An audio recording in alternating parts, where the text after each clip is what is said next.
quando eu comecei a focar no concurso da Receita Federal, a primeira coisa que eu fiz foi comprar essas apostilas.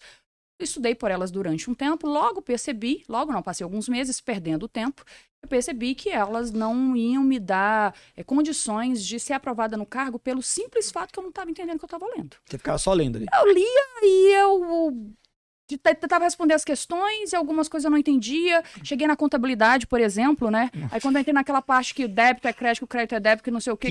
Que investe, aí o negócio misturou e só pelas apostilas eu não conseguia entender de maneira alguma. E aí eu pensei assim, poxa, se eu não aprendi contabilidade, eu nunca seria uma auditora fiscal da Receita.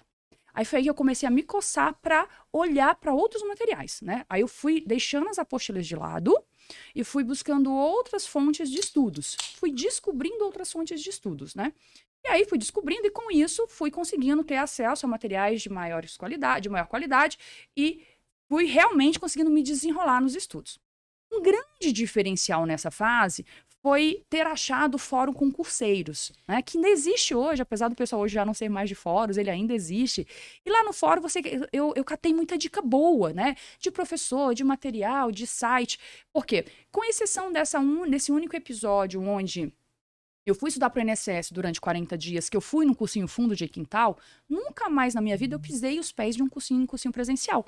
Né? Então, eu só estudei 40 dias para o INSS nesse cursinho, nunca mais. Então, todos os materiais, tudo que eu fiz a partir de então, foi online.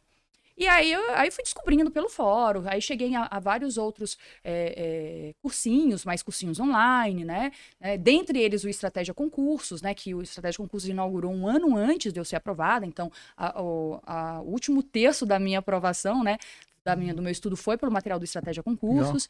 Então, assim, aí eu fui estudando. E para isso, eu sou uma pessoa, assim, muito organizada, assim, isso é da minha personalidade mesmo já. Eu criei uma rotina de vida, onde eu consegui dentro estabelecer uma rotina de estudos. Porque isso também é algo que as pessoas, elas fazem de forma muito errônea. Elas querem estudar para concurso, elas montam a primeira coisa. Deixa eu montar meu planejamento de estudos. Aí é lindo o planejamento, né? Todo aluno pergunta isso. Segunda eu faço isso, terça aquilo, estudo essas matérias, quarta eu reviso, não sei o quê. Não funciona. Porque o estudo, ele é uma parte da sua vida. Então, o planejamento precisa ser de vida. E o planejamento de estudos cabe dentro do planejamento de vida. E aí eu organizei a minha vida.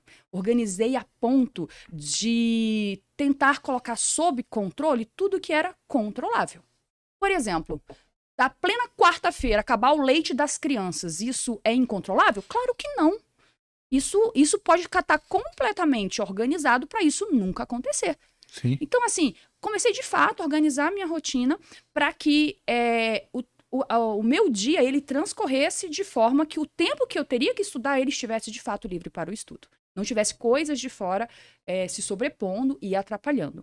Por exemplo, eu tirava de folga, né? Eu sempre aconselho a não tirar um dia de folga na semana para você se organizar, né? Até porque senão depois você não tem nem energia para viver a outra, para se planejar.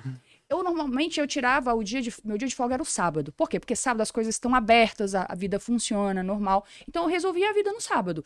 De mercado, qualquer outro tipo de coisa que eu tivesse que fazer, pagar uma conta, que hoje é tudo online, né? Graças a Deus. Tá fácil. Hoje tá fácil. Qualquer coisa eu fazia no sábado. E tava tudo certo. Por exemplo, a minha lista de compras do supermercado, né? E as mulheres vão saber porque a gente perde muito tempo com o mercado. Ainda mais se tem 2 filhos pequenos, né? Então, assim, seu filho não comer uma maçã, se não for você que coloca dentro da geladeira. Então, assim, como que eu fazia? Primeira coisa, eu decidi, eu frequentava um mercado só. Era um único mercado, porque esse mercado, eu fiz a minha lista de compra de acordo com a ordem das prateleiras do mercado. Nossa, GPS... Exatamente. E aí a lista eu digitei no computador. Então, eu imprimia toda vez que ia ao mercado, e aí eu só colocava o númerozinho, tipo, 8 tomates, direitinho ali, colocava, preenchia a caneta, né? E quando eu chegava no mercado para fazer compras, eu nunca ia esquecer nada. Porque as coisas estavam pela ordem, a minha lista de compras estava pela ordem das prateleiras do mercado. Então, a não ser que alguém mudasse, né? Algum funcionário mudasse. Algum filho dos outros. Eu ia fazer aquele trajeto inteiro, eu ia sair, eu ia levar tudo o que eu queria e eu ia perder 0 tempo, só o necessário. Eu chegava a fazer, às vezes, compra, escutando videoaula. Né? Por quê? Porque eu não precisava prestar atenção, gente. Tipo, Tava automático. Claro que não era de algo que eu tivesse que aprender naquele momento. Mas uma coisa que eu já vi, tava só revisando. Até isso eu conseguia fazer, né? Então, essa foi uma das coisas que eu fiz, que foi para organizar a rotina e não perder tempo. Então, na minha casa não acontecia de faltar alguma coisa no meio da semana. Porque no sábado eu providenciava para que isso acontecesse. A gente sabe que tem filho pequeno, que essa é uma das principais coisas. Óbvio que a gente sempre vai... a gente não consegue contar com os imprevistos. Um filho que adoece. Você tem que levar no hospital. Alguma... E aí, se eu tenho que deixar de estudar porque eu tenho que fazer isso, eu não tenho nenhuma culpa. Zero culpa. Não pesa. Não pesa. Porque é óbvio que isso não tem o que fazer. Mas eu queria ter estudado. Eu queria, mas eu não pude. E tá tudo certo. E a grande vantagem de você não ter culpa é que ela não vai interferir no dia seguinte. O que acontece com muito aluno? Monta um planejamento lindo. Aí ele não faz o primeiro dia. Aí no segundo, aí ele tenta puxar para poder fazer o que faltou no primeiro e fazer no segundo. Aí ele não consegue, aí vira uma bola de neve, aí depois ele parou. É igual pra academia. E dieta. É verdade. É igual a academia e é igual dieta também, né? Eu não faço os dois. Dieta você. Já saí, já comi esse pedaço de bolo, agora vou comer o resto do bolo inteiro, né? Já errei mesmo. Academia, você faltou segundo, você vai só na outra segunda. Eu faltei segundo, vou na terceira. Cascata. É isso. Então, no concurso, a gente tem que lidar com muitas armadilhas mentais pra gente não se perder, né?